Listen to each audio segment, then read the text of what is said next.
Now, before turning to our distinguished panelists, let me now start by providing some opening remarks to set the scene for our discussion. I think what we have observed to date is that COVID-19 has increased inequality in nearly every sphere, in the availability of vaccines, in economic growth rates, in access to education and healthcare, and in the scale of job and income losses, which have been higher for women and informal workers. By next year, the vast majority of advanced economies are expected to regain their pre-pandemic income levels.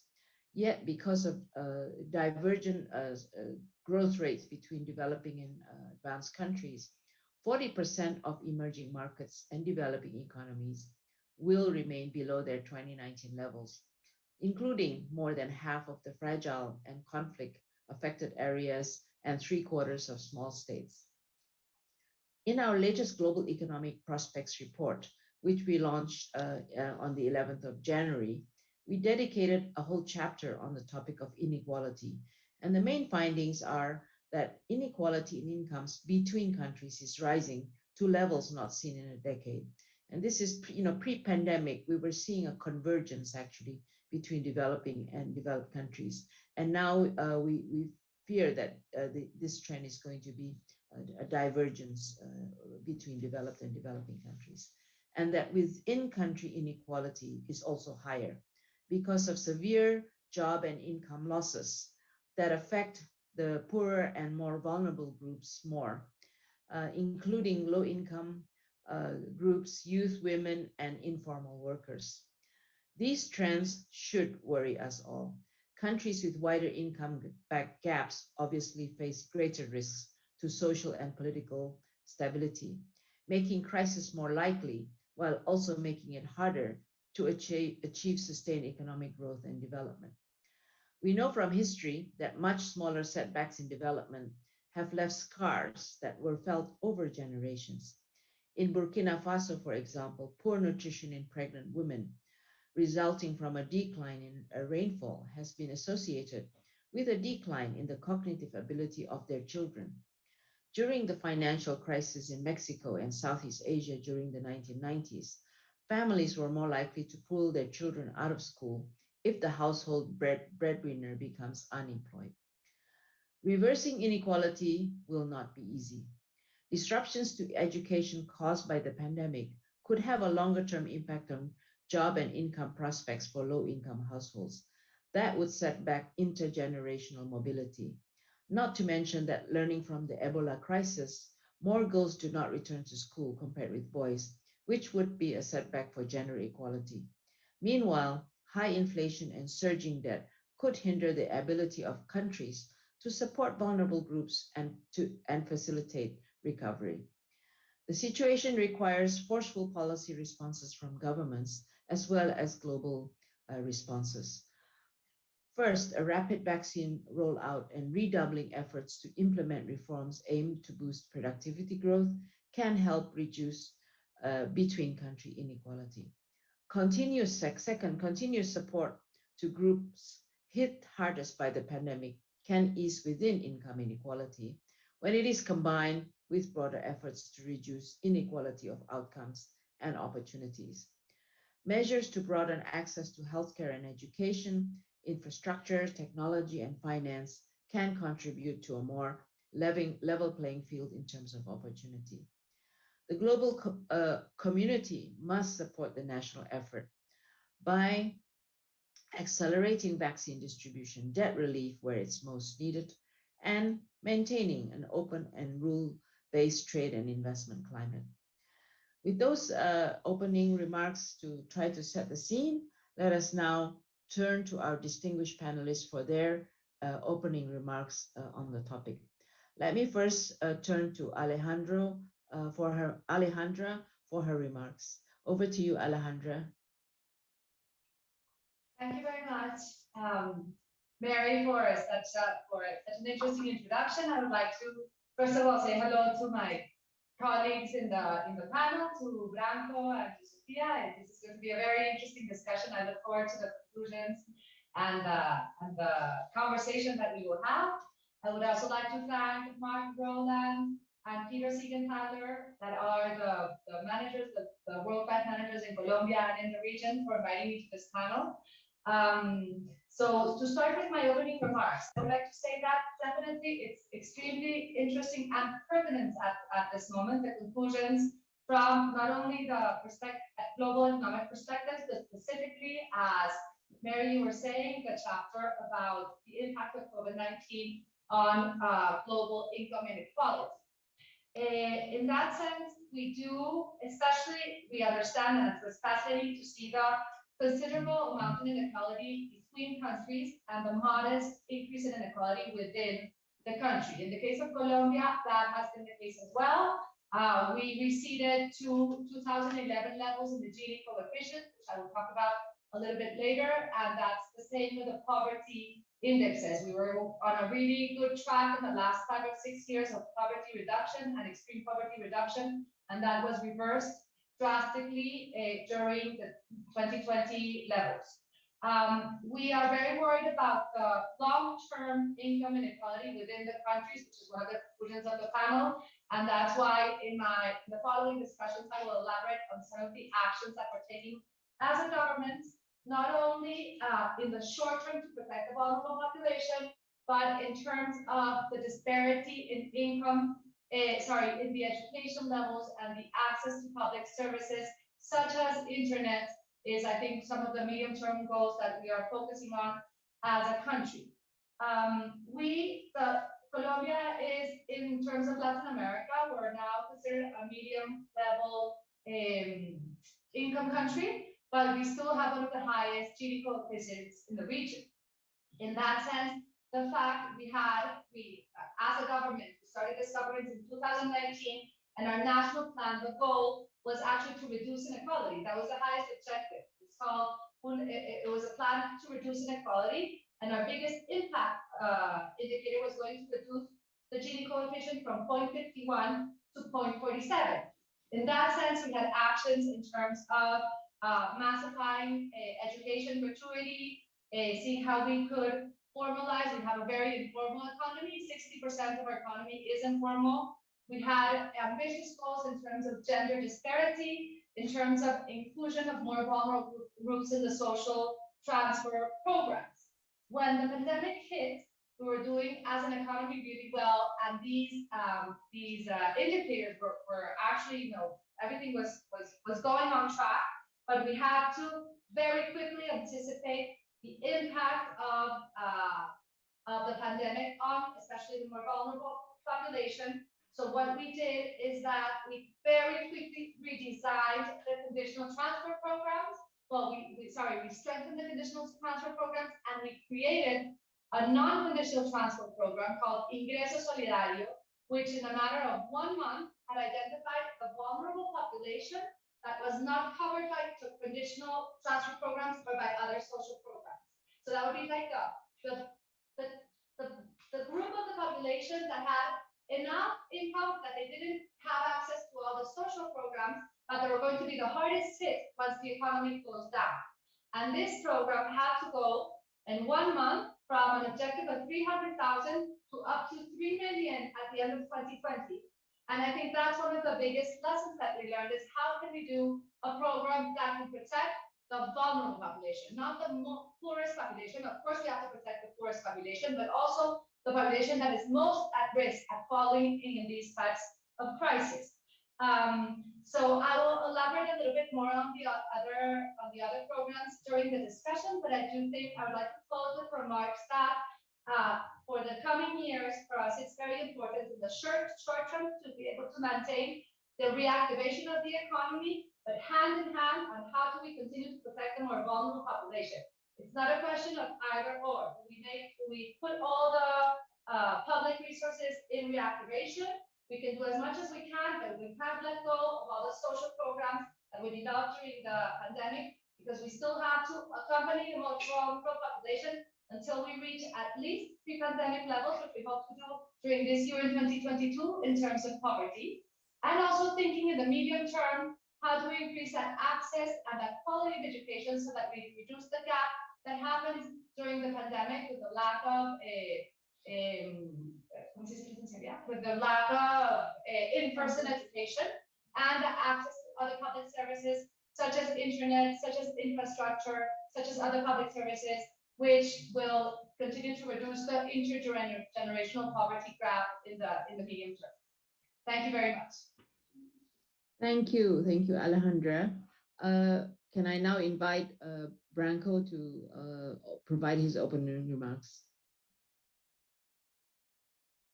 Thank you very much, Mary. It is really a pleasure to be invited and to be here. As you said, it is a very important panel, and of course, it's a hugely important topic that we are discussing today. So let me start with saying something very simple, but I think it's important because we have heard over these 2 years so many different talks, and of course, everybody is talking about the rising inequality. And very often we didn't really have the data. We were actually sort of in a fog or guessing. Let me just say very clearly, this is the first report that does actually data work based on what has happened during the crisis. So it's actually for the first time that we really can take an empirical stock of what happened during the crisis. And I think actually it puts the World Bank back in the position where it should be, which means it's really the provider of the data globally on the really important topics. And I think this topic is certainly the most important topic in the world. Moreover, it is still ongoing. Now, having said that, as Mary said, and actually I'm sure other participants will say as well, we are basically dealing here with a crisis that we have never had any experience. First of all, there are two channels, and that's quite important. There is a channel of income, which led to, of course, reduction of incomes practically in all countries in the world. I look at 2020, the World Bank data, I think there are 14 countries which did not have a decline on GDP. So that clearly means that we had, as the report says, we had a significant increase in poverty, whatever measure you take, and practically whatever country you take. As I said, there are a couple of exceptions, China being a big one, but everybody else actually had an increase in poverty. Then we come to inequality. There, the situation is much more complex because we had we have reached a point at which Chinese growth was no longer contributing to reduction of global poverty because China became relatively rich or middle income country where the contribution was no longer forthcoming. That meant for the global inequality to go down, you had to have high growth rates in Africa and India, basically. Well, that actually did not happen because of COVID, because as we know, Indian growth actually became negative. Africa was very strongly affected. And on top of that, of course, richer countries were affected. So essentially, we have come to a situation where the convergence of incomes has ceased. So that's the second bad news. Now, the third part is what happened to within national inequalities. That's probably the most difficult part, and it's a very diverse. Because in poorer countries that did not have money to support people who lost jobs, you had a loss of income practically along the entire income distribution, even the richer people. Overall, of course, the poor were affected much more, so inequality went up there. In the rich countries, you had large programs in the US up to 20% of the GDP. So that, interestingly, for example, meant that inequality within the United States in 2020 went down. So you had a very diverse effects on inequality within countries when it comes to income inequality. And then finally, we come then to the second channel, which I think is extremely important, and it's a channel with which we are going to deal for the years to come.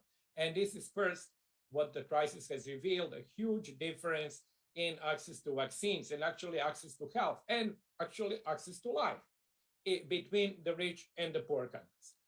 You have seen the numbers that the vaccination rates are like in the single digits in many poorer countries, and they are like hitting almost the ceiling of 90 or 100% in rich countries. I mean, this is an incredible difference.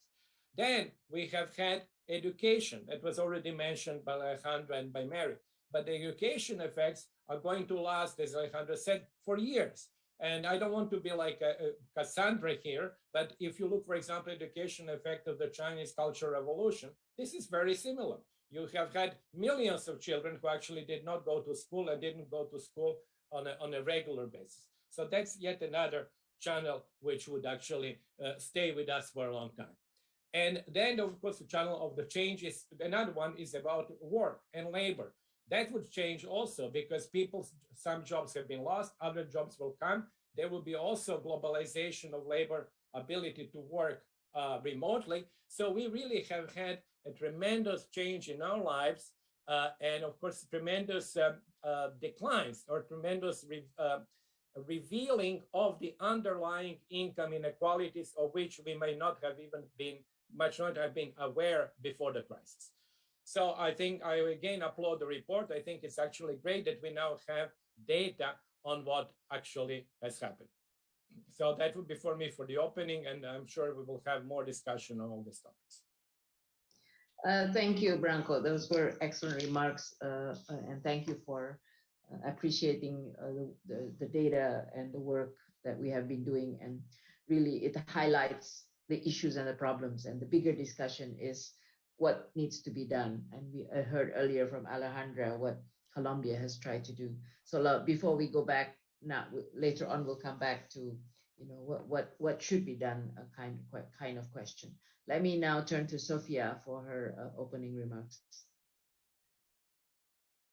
Thank you for inviting CARE to this very important event. It is a true honor to be part of this crucial discussion on how we will work together to reverse the very worrying trend of increasing inequality described in the excellent World Bank report and highlighted, of course, by Alejandra and Branko, and how we can work together towards reducing inequalities in a lasting way.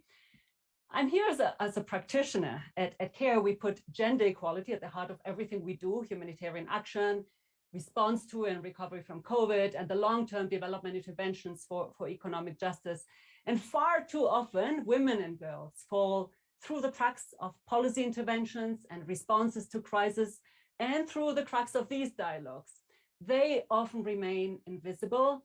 And as we speak about rising inequality, I will very much emphasize its gender dimension and what it means and has meant for women and girls. The past 20 months have really been like no other in our lifetimes. It is, to me, even still hard to grasp because of the seismic nature of the moment in which we find ourselves. Everything has been shaken. And I do very briefly want to speak to the size of the problem we are confronted with. You all know it, but I want to bring the numbers, the scale of what we're confronted with to this room, to this virtual room.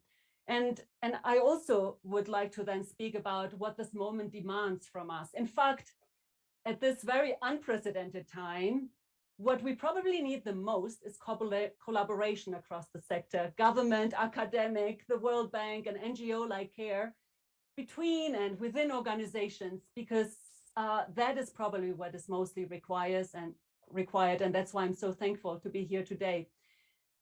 For the first time in 20 years, poverty has been increasing, and the pandemic is estimated to have increased extreme poverty even more, but extreme poverty by nearly 100 million people.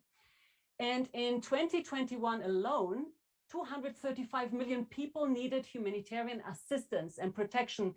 This number has risen to 1 in 33 people worldwide. It's the biggest figure in decades. The UN is warning of famine of biblical proportions, and famine conditions actually already exist for thousands of people in Burkina Faso, South Sudan, Yemen. These are really record-breaking levels of hunger. And I'll speak more to it, the World Economic Forum has shown that we see a reversal in gender equality, actually by a generation. So and I could go on, I'm citing just some numbers, and of course then climate change and its impact. So as we are discussing how to reverse roaring inequalities, I must say that I'm actually not surprised by the findings of the World Bank report. We are witnessing this firsthand, and what these global statistics of rising income inequalities, disproportionate impacts of the COVID pandemic, lack of vaccine availability, and slowing economic growth, and tightly squeezed public budgets actually mean for the lives of millions of women and girls. At the beginning of the pandemic, we conducted a rapid gender analysis in 40 countries and spoke at CARE with more than 6,000 women.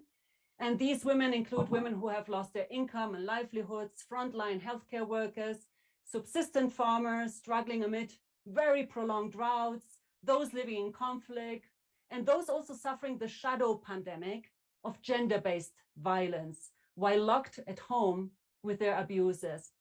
And what women everywhere reveal is how COVID has devastated their lives, highlighting the deep and complex trends of very increased inequalities in the Global Prosperity Report that it so aptly shows.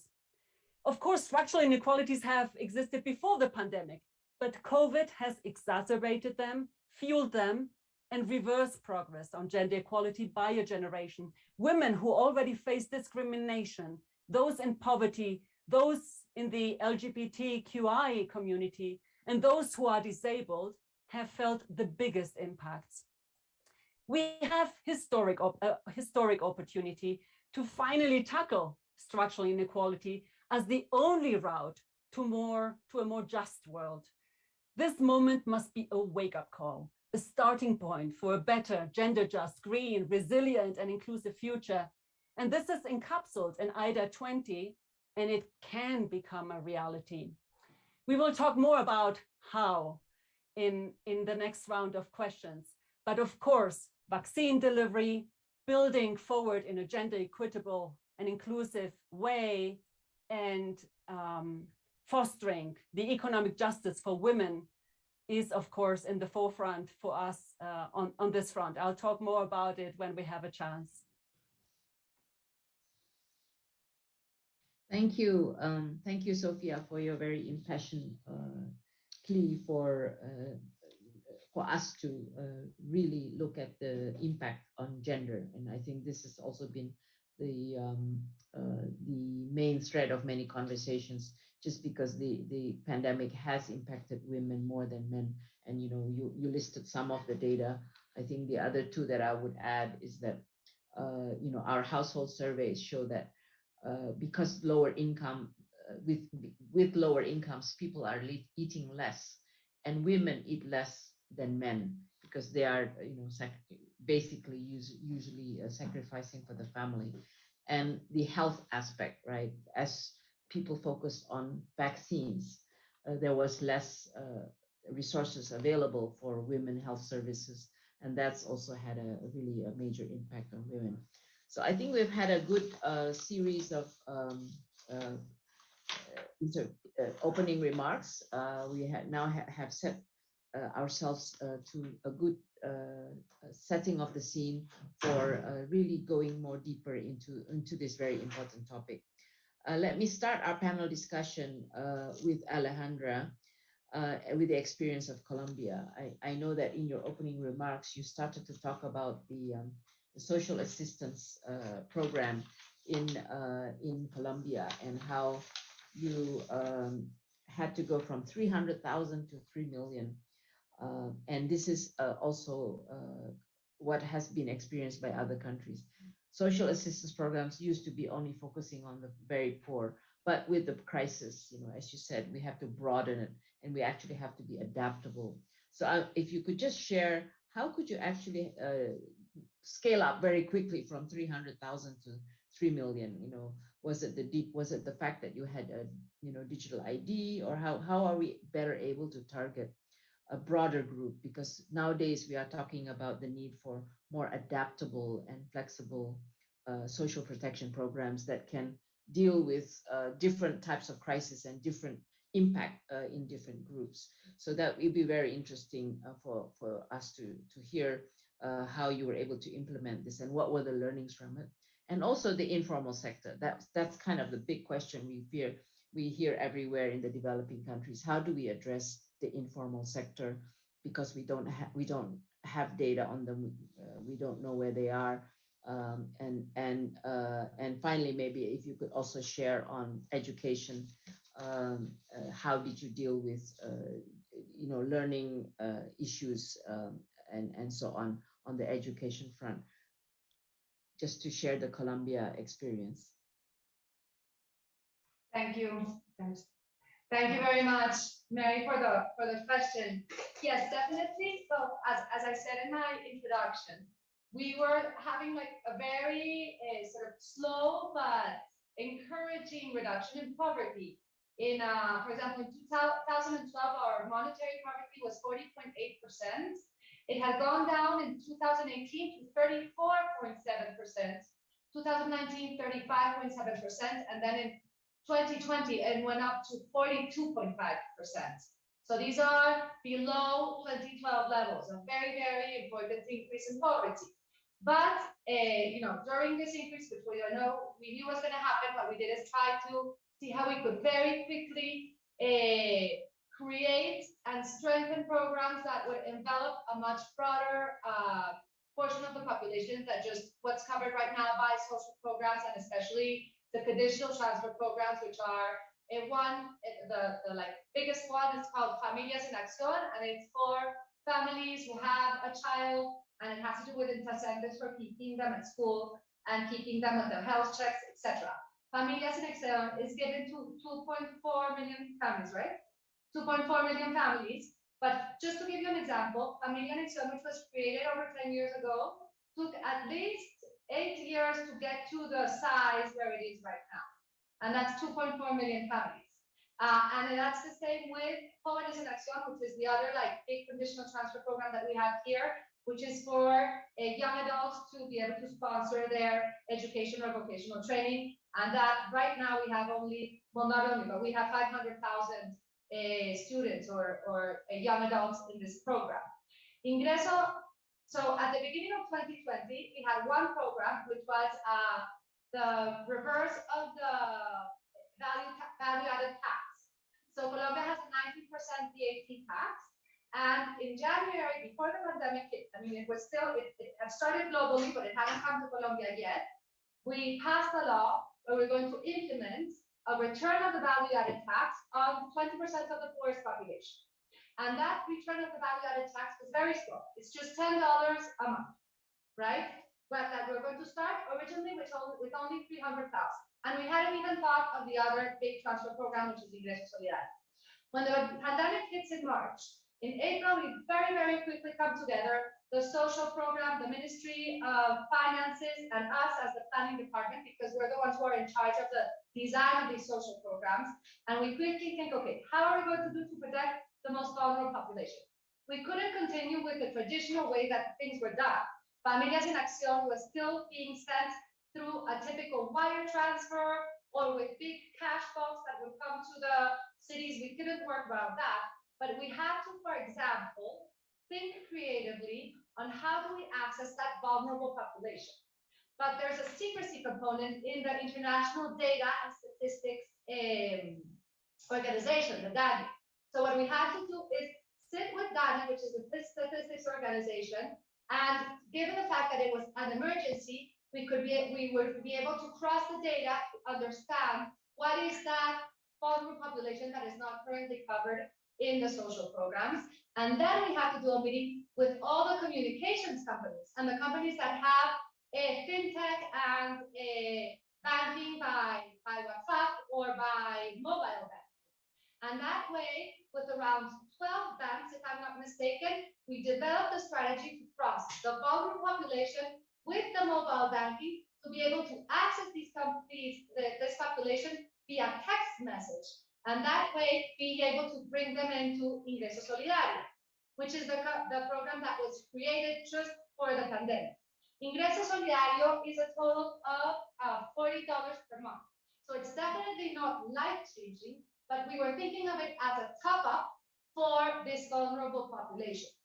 And I must say that we had 2 impact evaluations that have very positive results on these 2 programs, because Ingreso Solidario went very quickly in a month to 1 million, and then in 6 or 7 months to 3 million people. Colombia has a population of around 50 million. And this year we are maintaining Ingreso Solidario, and it's going up to 4 million Colombians. And then Devolución del IVA, which is the counter-regressive value-added tax, was going to be just for 300,000 people, and it's already up to 1 million Colombians. right? So those two help complement the traditional programs. And what we had with an impact evaluation that was that if we hadn't done those social programs, the poverty would have gone up to 46.1%. So in 2019, we were at 35.7%. It went up to 42.5% of the population, so 7 points more. But if we hadn't done this, it would have gone up to 46%. So they actually had a very important impact in the mitigation of poverty. Specifically, the impact evaluations had the study had some findings on the financial health of the families who received this impact. They also spent more money on the education of the children, what Branko was talking about and what Mary was talking about at the beginning, how these families, when faced with adversities, pull their children out of school. They're investing more in the education, and in that sense, what we estimate is in like helping them, even if they were doing education remotely, so that they could do it better. They were spending more on food for the family, yes, and it had also some important benefits on the psychological aspects of the family. So these were some of the key findings of the impact evaluation of these social programs, which, as I said, were very incipient in the case of the value-added return and was non-existent in the case of Ingreso Solidario. So we scaled them up, given this very innovative work with statistics crossing and with the help of the telecommunication companies and the fintech of the banks. And that was the way we could scale up to 3 million, imagine, in the question of 6 months. And I think that's something that's very positive to share with with countries that have faced similar, or that have a similar demographic context, I guess, that we could, share this experience. So that's in the case of the conditional transfer program. In the case of the informal sector, Mary, as you were asking me, I would say that the informal sector was attended also by Ingreso Solidario, because given a country that has a 60% informality, these are people that are not in the radar of the social, not only of the social programs, but of the social protection programs. So the way to attend them was through Ingreso Solidario. However, as a government, we did have a very strong program on the protection of formal employment for SMEs, and especially for the very, very small SMEs. In Colombia, we call them the pymes, which is actually 96% of all the companies that are created in Colombia. What we did was a subsidy in terms of the salary of companies that had 50 or less employees. They could ask the government for a subsidy, and that way they could maintain or help maintain the formal employment. And that was called a program to protect the formal employment, and that's also something that we maintained until December of 2021, so until last month. And finally, in terms of the learning issues, I think this is very, very delicate in terms of Colombia, because Colombia is a country that is very wide, very broad. We have 114 million hectares.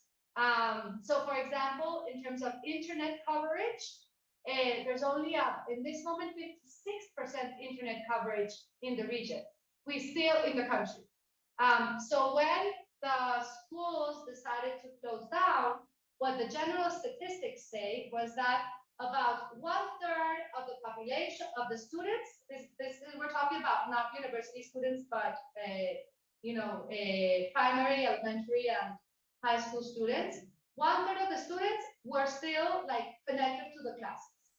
1/3 were intermittently connected to the classes. So they were, and then 1/3 went off the grid completely, off the grid. You couldn't see them through the WhatsApp programs because a lot of the schools implemented WhatsApp learning and other ways to be able to reach the families, at least on a weekly basis. But at least 1/3 of the population went off the grid. So right now we have a mandatory return to presentiality, and the schools are already continuing. Even, and that goes hand in hand with the vaccination program for children and for the teachers. But what we did right now, for example, was we are currently negotiating a loan with a program called Promise, which is going to focus on the medium-term improvements in the education system to be able to close that educational gap. And it's mostly focused on strengthening education as a sector, and specifically on the teacher abilities to be able to increase the pace of the learning curve of the families or of the children that have been affected by the pandemic. So it's a loan that we are negotiating right now that will be implemented this year, but that certainly will have a more medium-term effect to be able to reverse the impact in education on the children that were affected during the pandemic. Thank you, Alejandra. I think your explanation is emphasizing the importance of having data on the different vulnerable groups and linking it to the payment system, and I think ability also to monitor whether their effectiveness, and on the informal sector, usually it should be assistance to firms, but you cannot reach the informal sector, so providing them social assistance is just as good as the only support that you could give, and that's actually borne out in many other countries as well. I mean, very low internet penetration rate in Colombia. That's kind of really also a surprising number. But again, I think this is going to be a real challenge. I think our numbers are coming in like, I think on average, kids have not been in school in developing countries on average for 250 days for the last 2 years. That's a very high number. And so you're talking about, learning losses that, can we recuperate these learning losses or not? And how do we really address that? So let me now turn to Branko and Sophia.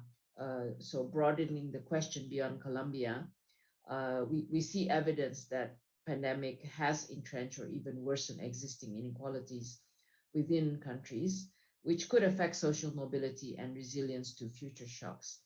How do you think governments should act to reverse these trends? Maybe let's start with Sophia first, and then over to Branko. So Sophia.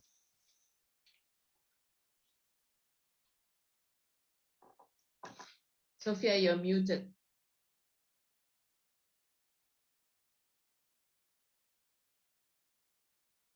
You haven't unmuted.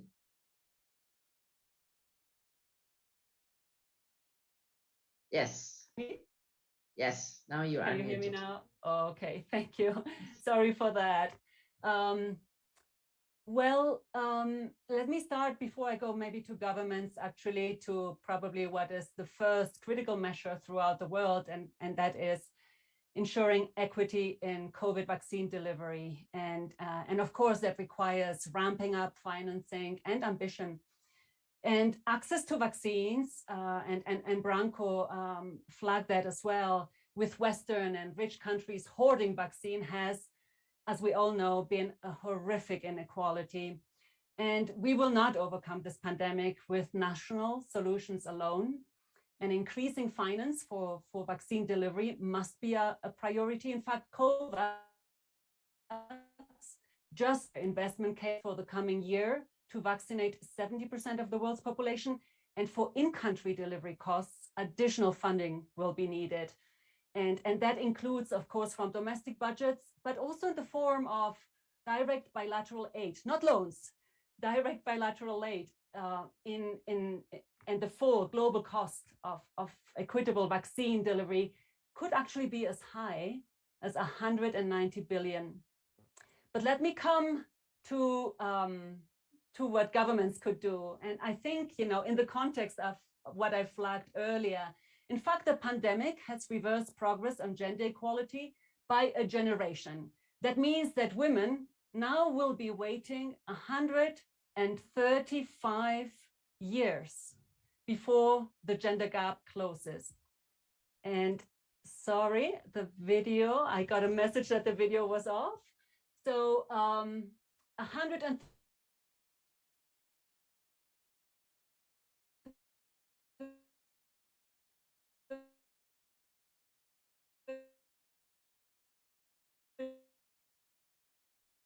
I think you're your connection is not, is, seems to be dropping.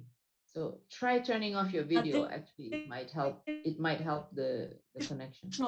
Hear me? Okay. Yeah. I'll turn off the video for a moment if you can hear me. Can you hear me? Yes. Yes. So what we must do, firstly, on unpaid care. Women are more affected by COVID's very devastating economic impact than men. They are, in fact, 1.8 times more likely to have lost their jobs and do 3 times as much unpaid care work as men and boys, an amount which has increased by a further 30 to 40% since the beginning of the pandemic. So we need increased ambition on building the care economy, including by recognizing care as a right. That includes childcare, but it goes beyond that. And we must provide 10% of national public budgets for care and social services, and the creation of 80 million decent jobs for women in particular. I think a second critical area for governments is social protection. Women also have access to fewer safety measures and services, which reduces their resilience to shocks, as the pandemic, of course, has shown. So accessing savings, credit, and public safety provisions is the #1 coping mechanism during a crisis. Yet working women, who make up the majority of workers in the informal sector, or are working in jobs without access to formal safety nets or social protection, like often domestic workers or street vendors and small-scale farmers or entrepreneurs. So we need a large-scale expansion of existing social protection schemes and safety nets towards universal social protection, as well as a global fund to gradually work towards universal social protection and decent work. We must reverse the trends of rising inequality, and that requires an investment in decent work opportunities for women. And that includes investing in frontline healthcare workers in order to build resilient and inclusive health systems that can actually withstand the future pandemics. 70% of frontline healthcare workers are women. When they are fairly paid, well-trained, and adequately protected, they can drive both economic growth and pandemic preparedness.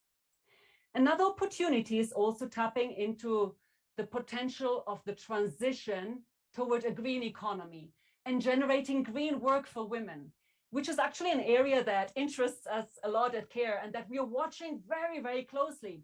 Working women will not automatically benefit from these new jobs. They are focusing the green jobs on a narrow segment and this narrow segment could reinforce gender inequalities in the job market. So global action that broadens definition even of what a green job is, that could include traditionally, sectors that are traditionally dominated by women, like care and the social work, and explicitly removing barriers to women taking up jobs in the low carbon net zero economy, like stronger anti-discrimination laws and family-friendly workplace policies, that will help ensure that the transition to a low carbon economy is gender just and inclusive. Thank you, Mary, and sorry. Oh, thank you. Thank you for your very impassioned comments. You started to answer one of the questions that came up from the audience, which was how could we help? How could we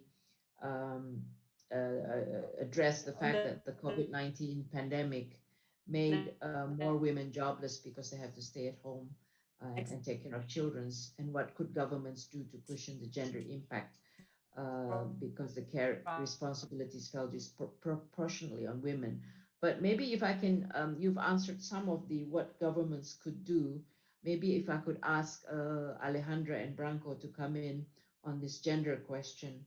What more could, apart from what Sophia already mentioned as to what governments could do, what are some of the other programs do you think governments should be able to address this increasing gender, the fact that we have a bigger impact on women than men, and this is going to, as Sophia has mentioned, reverse gender inequality. What are some of the other government policies that we need to have in place? And also, what is there a role for another question that's related to that is there a role? Is there a role for global policies to address gender inequality?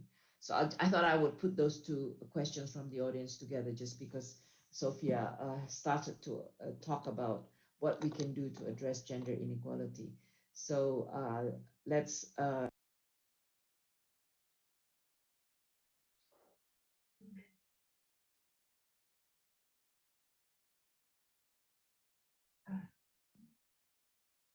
Can you hear?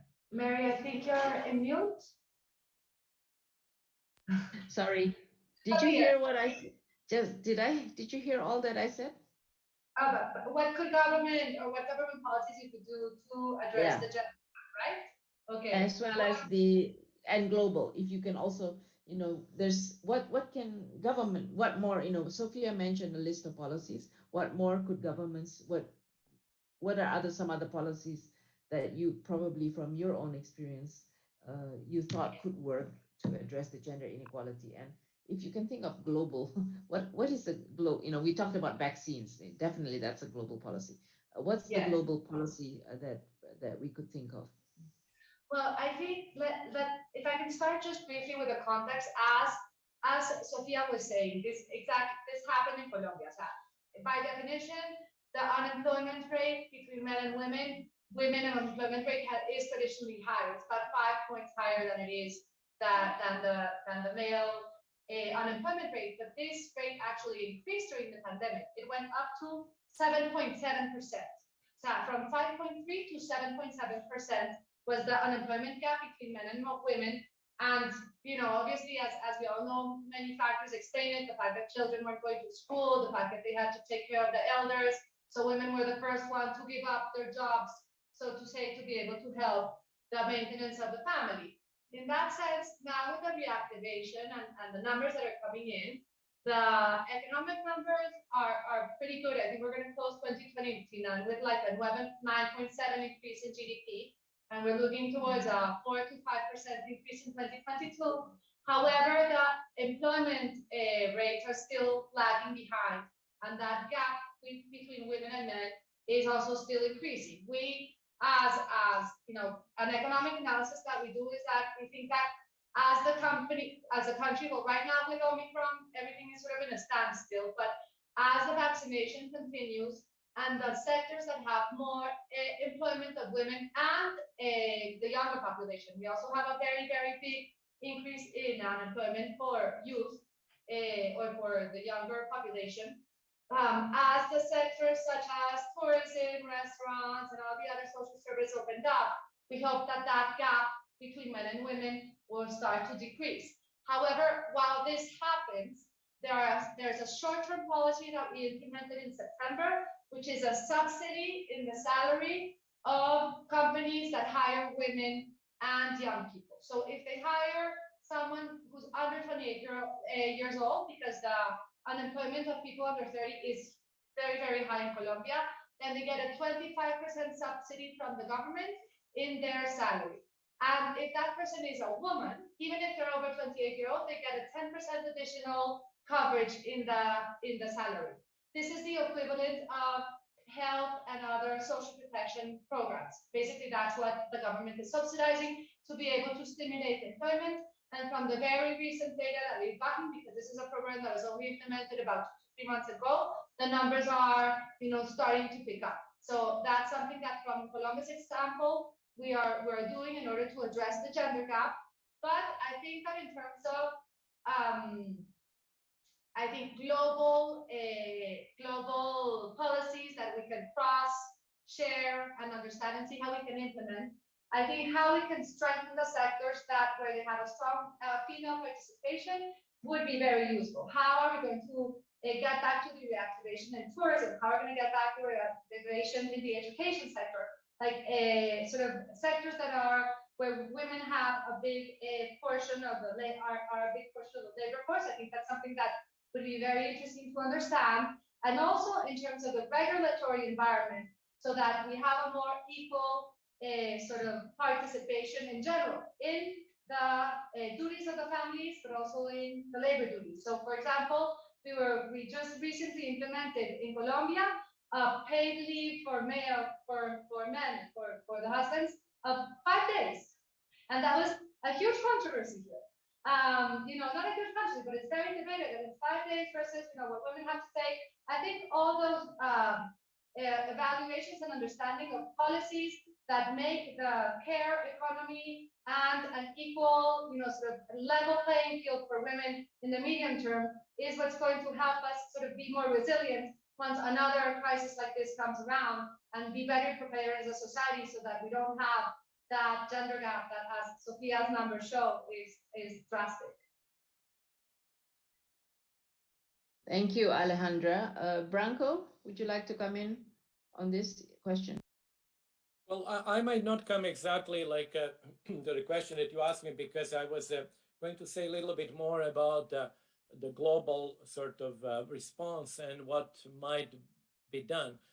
I'm much weaker on this might be done, but let me say that I'm, I think, like many people, extremely disappointed by the global response.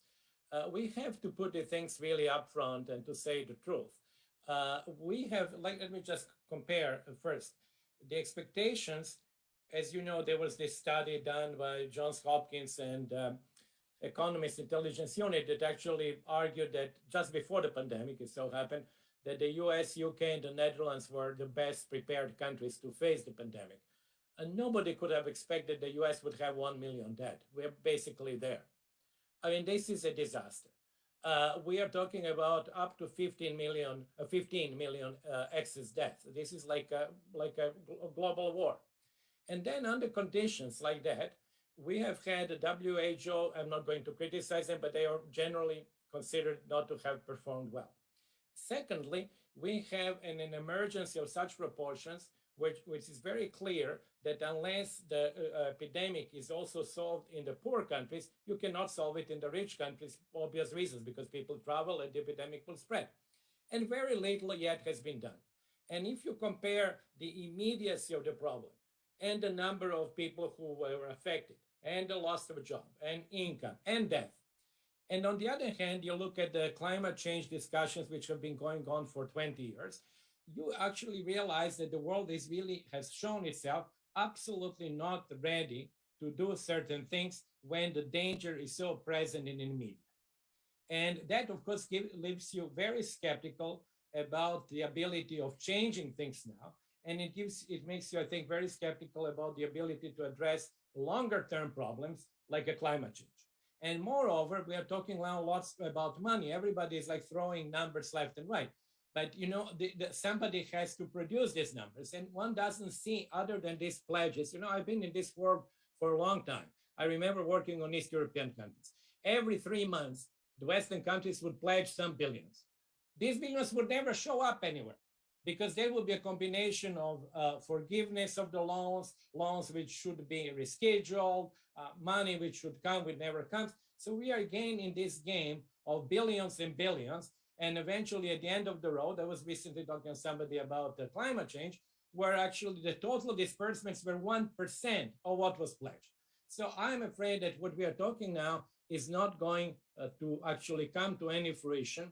And so I'm very pessimistic, as you can see. And moreover, it is taking place in a climate where actually, rather than having cooperation between the two largest economies of the world, we have basically a fight between them. So unless the things are really changed dramatically, and I think that need to be changed on some kind of a global summit or something which would really do things in the way that we have done it in 1945, I don't think any change. Unfortunately, we would be fighting the battles of the last war, and we would continue just hoping that the new pandemic does not hit us. Thank you, Branko. That was a very sobering assessment of the lack of global cooperation.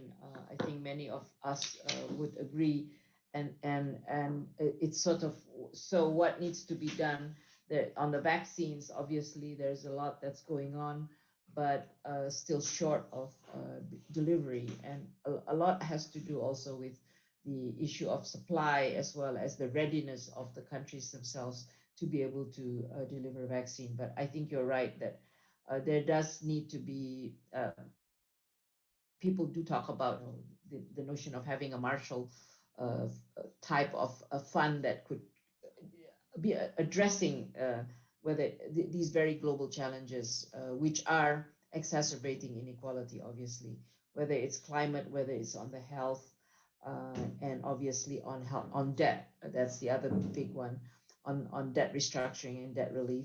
And otherwise, countries will not be able to recover and actually put themselves in a much worse situation. But just on let's close before we move on to the next topic. Let me just add on gender. I think countries can also certainly put a gender lens. We talk about this a lot, but putting a gender lens in all the policy responses, like if you have cash for work program, a lot of them tend to be in infrastructure, for instance. How can you make sure that women are also getting the cash for work program? On health, I mentioned already the maternal health care, the importance of addressing that. I think we are seeing lots of data coming in on increased gender-based violence and early child marriage. Again, that needs a strong government policy and commitment, and the involvement of communities, especially religious communities, to prevent that from escalating. And I think digital, the issue of reskilling and upskilling, we talk about digital, and data also shows that women, as well as women-owned businesses, have been less able to adapt to the digital technology. So having a focus, I think, on women and digital will also help at the country level. At the global level, I think on the trade front, there are many issues that are very gender specific in terms of how do we help women participate in trade, SMEs. We have a number of studies linking trade and gender, and they show that at the border, corruption and harassment tends to hurt women traders and informal sector more than others. So that addressing that, for instance, and addressing making sure that complementary policies are there so that the distribution of trade is more widely distributed, and so on. So there are some global policy responses there. So let's move on, from gender. If any one of you would like to come in and add to what Branko has raised as a very big topic on the lack of global response, please do come in. But let me also make it a bigger challenge. If you could think about how does the world become more prepared for the next crisis, for the next pandemic? If you have any thoughts on specific ideas, I think on a broader scale, yes, we do need a broader coalition of whether it's another Marshall Plan that focuses on these issues of development on a bigger scale, or specific ideas on how we can move on the global cooperation. Let me just open the floor to all three of you on that big question, perhaps starting with Sophia.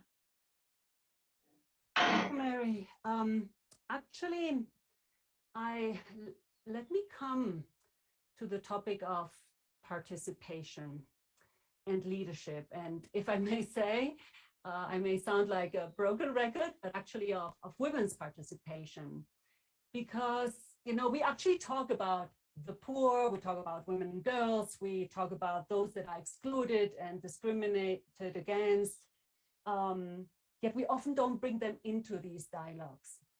And their meaningful participation, their movement in decision-making processes from national to global levels, I think that is really what will make a big difference in response, prevention, and recovery to crisis, and also the next pandemic, the next crisis.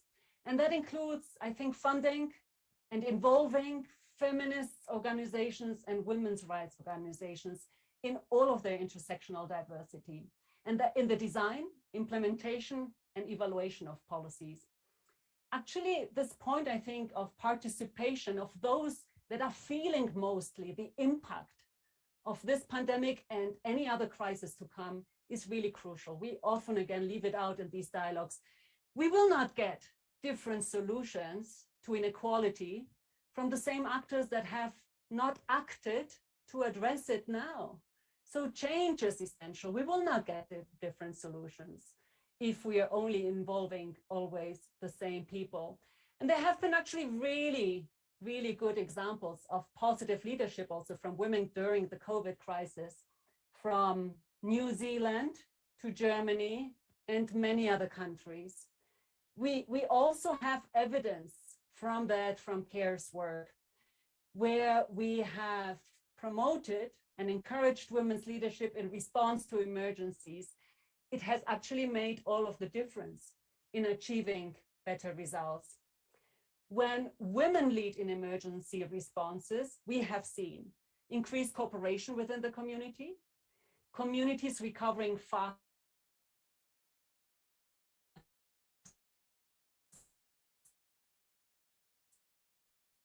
I think we may have lost. We lost you for a bit.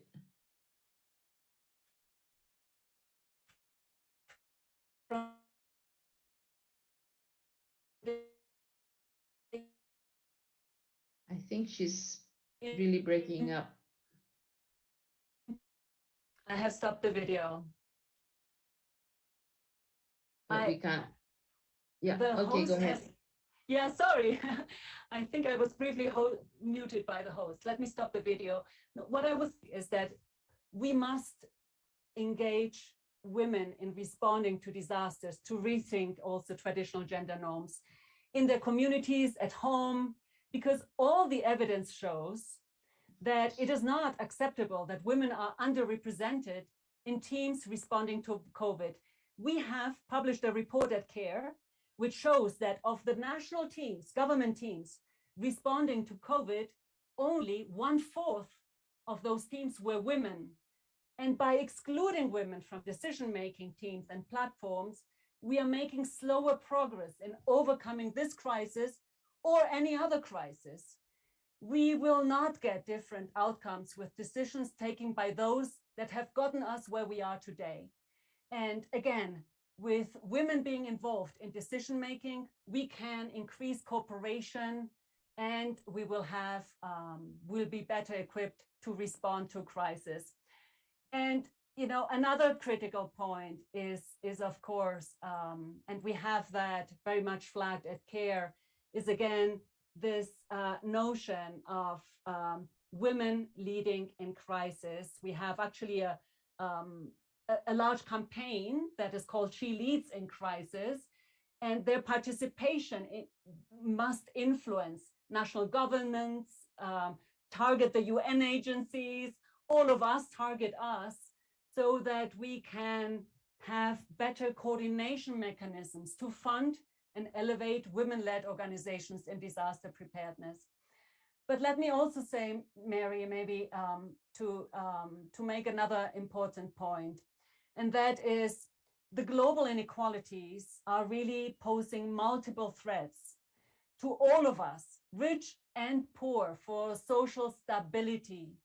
So we can make strong inroads into these inequalities if we deliver on existing commitments and do it at scale. We have frameworks, the Beijing Declaration, the Sustainable Development Goals, with their pledge to leave no one behind. So I believe the bank's IDA 20 package also brings a strong starting point to increase global action. So let us be bold by increasing financing that can support more ambitious action in ways that finally make good on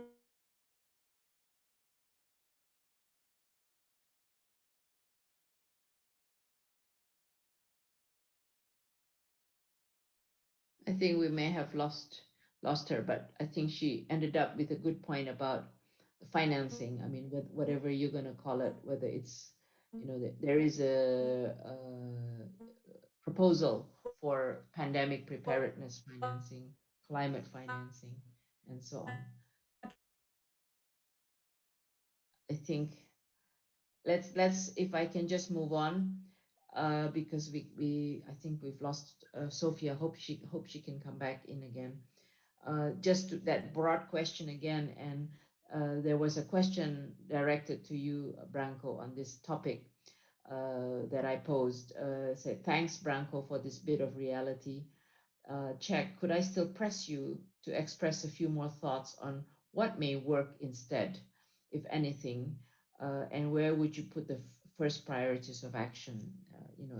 In the comment you made earlier about how there needs to be a rethink and a stronger call for global action on many fronts. Well, of course, it's a good question. It's like, what is that called? $64,000 question or some such number. Obviously, we are better in noticing things which have not worked than proposing solutions, because the solutions are not easy, as they require cooperation between different governments, institutions, and others. Two things that I wanted to mention. One is a very standard one, is really we need resumption of growth. Without resumption of growth, the poverty numbers are not going to go down. So we really need to, we have lost 2 years. Hopefully, if COVID gets kind of normalized or becomes an endemic or maybe just disappears, we need really to go back to growth. And for growth, you need, particularly for the poor countries, an increase in financing. So I think this is one thing that we need. Second thing is, again, I'm coming back to the climate change, because I'm afraid that there could be claims on money which come both from the climate change people and from the pandemic. And given that the resources are limited, we might have to actually adjudicate who gets what. They are simply not unlimited resources. And finally, I want to say something that I forgot, and actually I wanted to say before. It's the question of food prices. We have seen food prices actually rising, and they have risen before. And whenever that has happened, we have gone into the area of political turbulence. And most recently, you have seen that in Kazakhstan and Turkey, and it probably will happen in many other countries, particularly in Africa. And we have seen also financial instabilities like Lebanon. So I think that there will be political effects of the crisis, which we are only going to see in the future. Now, the bottom line then, to me, is willingness. It really boils down to money, essentially. It is willingness to fund programs which would really help growth of the poor countries, reduce poverty there much more effectively it was done before, and create funds both for the green recovery and from the green technology and for the potential pandemic. And that, of course, means much greater cooperation and just willingness to share much more than before, which or now, because we have seen that willingness is very limited, to say the least, to share between both rich people and rich countries and poor countries. So it does require an entirely sort of maybe new institutions, last point, maybe institutions that would have own access to funds. In other words, for example, a tax which could be imposed on certain commodities and which would go directly to the fund without the intermediation of the countries. That has been the idea, as you know, with the Tobin tax, but it never went very far. But I think it's important to have, theoretically, to have a global agency that would not depend only on contribution by states, but would actually have its own sources of funding. Very concrete proposal. And I think your point about the importance of resuming growth, I mean, in the immediate short term, resumption of growth is key. And this is definitely something that we hope the G20 countries, this is where, if you think about this, whether they were successful in the 2008-2009 global financial crisis, this concerted effort to have growth resume. And I guess the big question that, at least on the macro side, whether countries can actually coordinate this an orderly exit from this extraordinary stimulus, whether on the fiscal and the monetary policy side, without causing further disruption to the world, to the global economy. I think that's one big kind of question, apart from what you mentioned on climate. I agree that food prices, I think, definitely something to keep in mind. I think food prices have gone up, and here the question is this a trade issue? Is there a supply issue? Is this how do we overcome that? We should not repeat what happened in 2008 when food prices went up by 100% and poverty also went up by tens, and I think it was like 50 or 60 million if I recall correctly. So it would be an added, I think, another driver to increase inequality. Let me turn to Alejandra, whether you wanted to come in on this big question, and then we have another question from the audience that I would like to pose to all of you. Thank you, Mary. I would like to start with one thing that actually ties us with the last question, which has to do with the financial inclusion of women.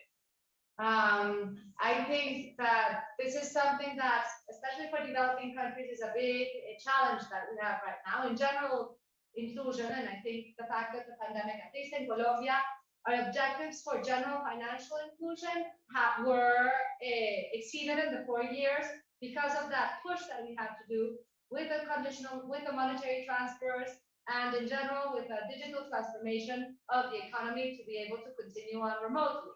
But in that sense, I would give a specific sort of focus on women, the financial inclusion of women, which again is lagging, and which means once they are more, as we all know, more empowered economically and have a financial included, so that levels a playing field in the future. So I would put like I would hone in on financial inclusion for women. I think that's a very interesting topic to look forward to in the future. The second one is, I think, and this is, I'm not an expert on this topic, but I've had to do it tangentially. I think that whole solidarity with the vaccines, what Branko was talking about the importance of having a very strong vaccination program so that the economy and the schools can return to sort of in-person presential levels as soon as possible, I think is very important. I think we are learning from how COVAX mechanism worked or didn't work, but I think definitely there has to be like a more sophisticated system to be able to help developing countries or countries who might not have that quick access to vaccines to be able to have that same access as more developed and richer countries do. I think that it would have been so interesting if we had better examples. This is, I'm talking in the case of Colombia, about how to minimize the gap in education with remote learning. If we knew about programs that would help you maintain the education levels in remotely, maybe that gap in education would not be so broad.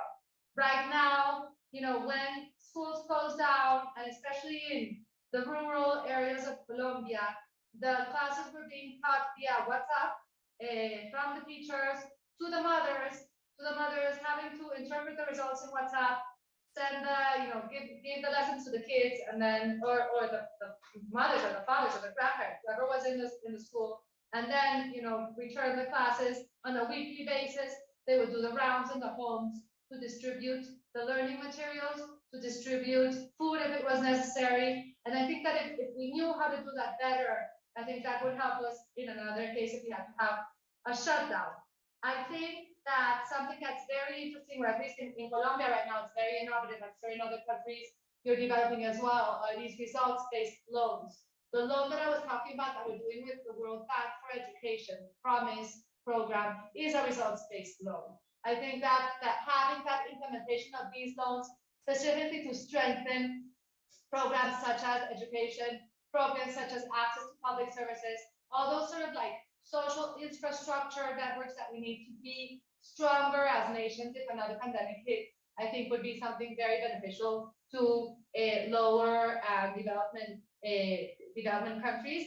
And then finally, this is something that also Branko touched on is fiscal health. I mean, we had to release the fiscal rule. Right now, a positive thing is that because we moved so quickly, 50% of the transfers that have ever been done in transfer programs in Colombia, so 50% of the amount happened in these 3 years. But as Branko said, that money has to come from somewhere. This is not sort of created out of the trees.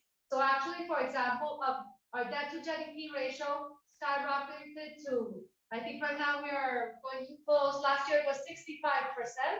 We're going to close around 61, 62% this year, which is actually like a good dip, but we still have a very, we have many years to come until we reduce it to a more normal levels, to put it that way. So in that sense, that solidarity in terms of the flexibility of international financing, especially when it comes with the installments and the loan rates, I think it's a discussion that if we, if it's if it's understandable beforehand, then once the pandemic, sort of there's some clear rules beforehand, or I guess a better,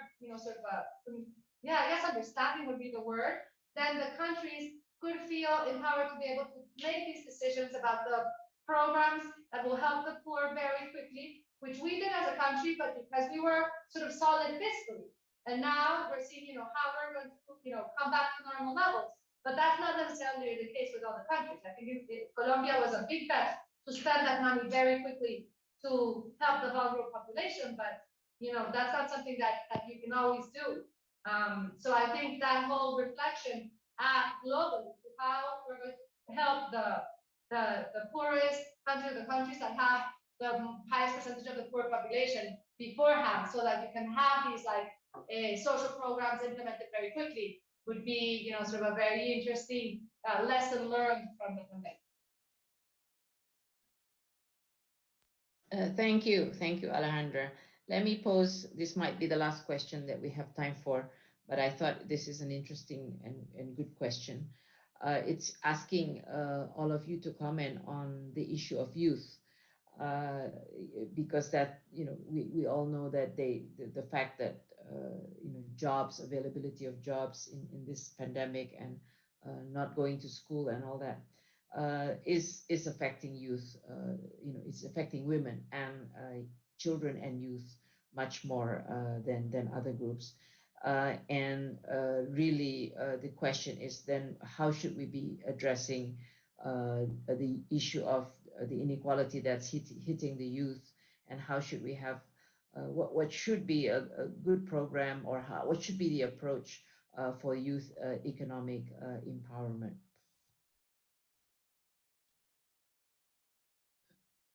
Shall we start with Branko this time? I'll reverse the order a little bit.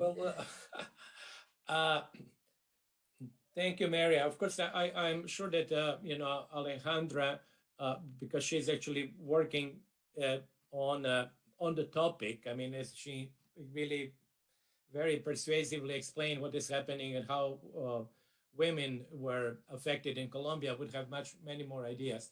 I really don't have much. I think actually that the issue is definitely a very big one.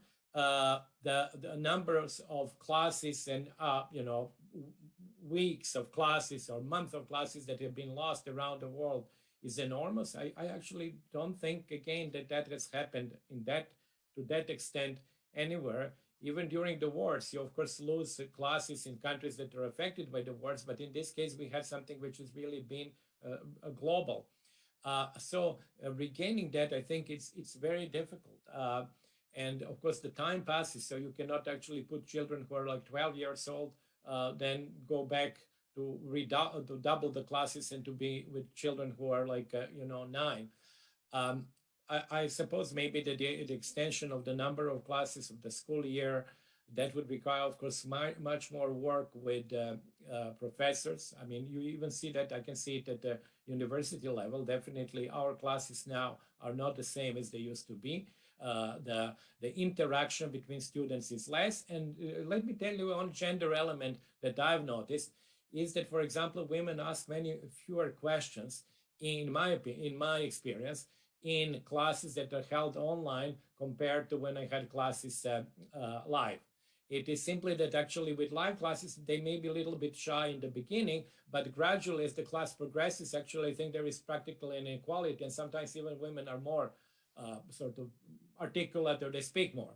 But in online, it's really the reverse. So there you see really a gender element, and you see a general, I think, decline in a sort of engagement and learning. And finally, let me put one more thing, a general inability of professors or teachers to figure out who is doing what, because everything is done online, as everything is done far from you. You have no idea if these students are really learning something or not.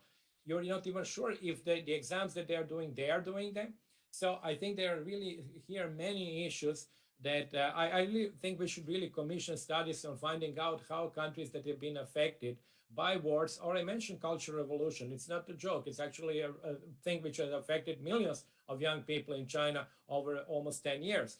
How that had been, not only what was the impact, but what were the solutions that have been implemented and were found useful. So that would be my sort of suggestion, because honestly, I don't have a solution myself, clearly. Thank you, Branko. Alejandra and then Sofia, but if you could be brief because we only have 7 minutes left, so briefly on that question. Okay. Okay, I'll be very brief. Thank you. Two things. I think one, I spoke about in another in a previous question, which was how do we stimulate employment for the youth, the younger population, and in that sense, we had the subsidy to the salary that the government was doing in the short term. And then we also issued a law which has had some positive effects, which is called the First Employment Law, which is that where for a first employment of someone who has their first employment, you get a small subsidy from the government, the company does, so that they can start having a track record in employment, and then they go on their own. That was the first way to reduce that gap, which is very big between youth employment and regular employment.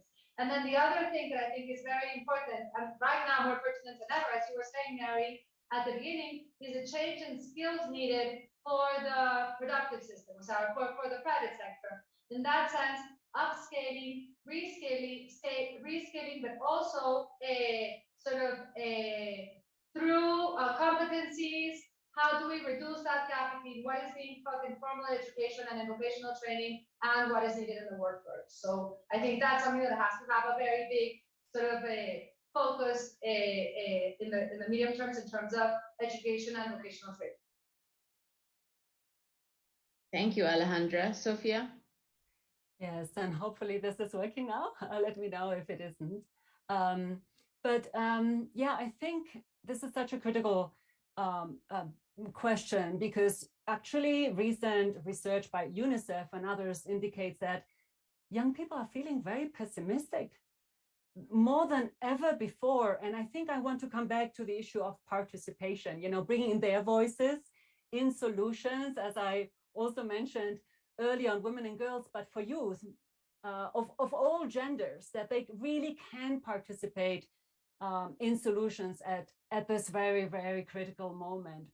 And I actually still think that, that like the headlights of a car, we still have kind of the shorter headlights on, where we are seeing the most immediate, and we actually have not fully yet seen what the impact of not having been properly to school, as Branko just indicated, the online education. We must really turn on the longer headlights, as the World Bank report has done on inequality, to really see what is happening. Also, for example, for many girls that in some of the most in the poorest country of the world have now been married off early. As you mentioned earlier, Mary.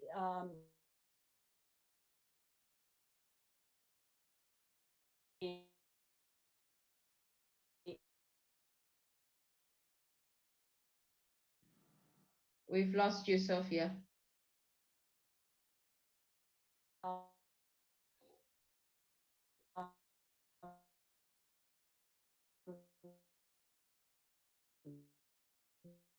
Okay, I think we lost you. I'm so sorry. Hopefully, Mary, I'm back. And the other area I wanted to flag is the area of green jobs for young people, the area that I earlier flagged. That's also a critical area and arena to create hope for young people all over the world. Thank you. Thank you very much, all the panelists. I think unfortunately, that's all the time we have. I think we could go on talking about this, so many unanswered questions and so many solutions that we need to look for. But it has been a very rich discussion, and I'd like to thank you for that. And I'm glad the World Bank report was the catalyst for us to have this discussion, even though I'm sure we will need much more discussion to be able to really find some answers as to the way forward. But I think we came to some agreement on the importance of reversing inequality and the danger of these long-term scarring effects and the divergence between developed and developing countries that's just going to be widening. And there is a short-term and medium-term and longer-term responses that will be needed.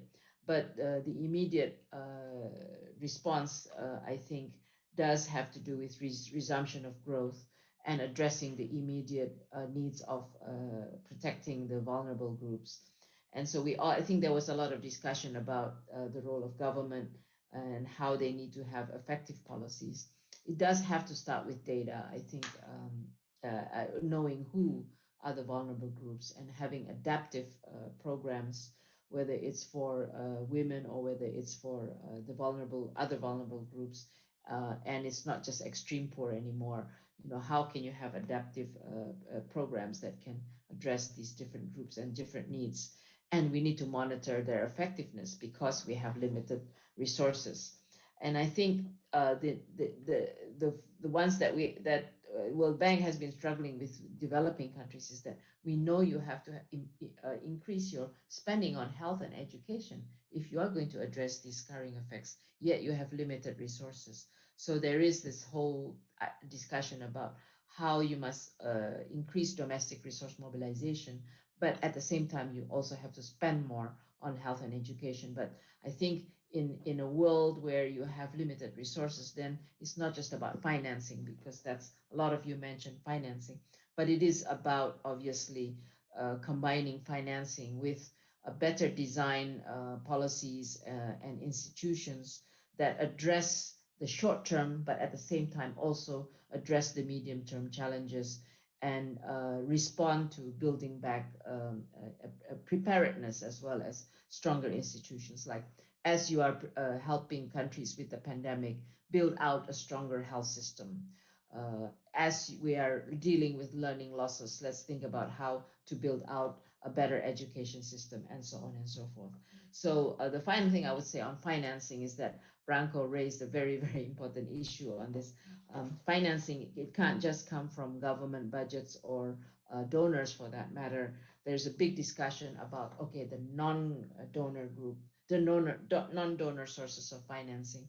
And it's not just, I think you wanted to tax, have some kind of tax. It goes into a fund, Tobin tax, it goes into a fund, and that's what is funding what we need to fund. I think the issue of the private sector, the role of the private sector, the philanthropists, the foundations, and companies that are now having to also respond to SDGs and climate change. But the most important thing is what do we want to use the money for? It has to be effective and well targeted and so on and so forth, and be able to be monitored.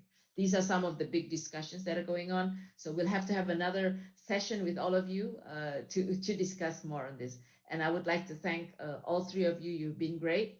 I'd like to thank the audience, and I'd like to thank the World Bank Group team, the World Bank team, the JEP team who have produced this report. So thank you very much, all of you. Have a good rest of the day wherever you are. Bye-bye.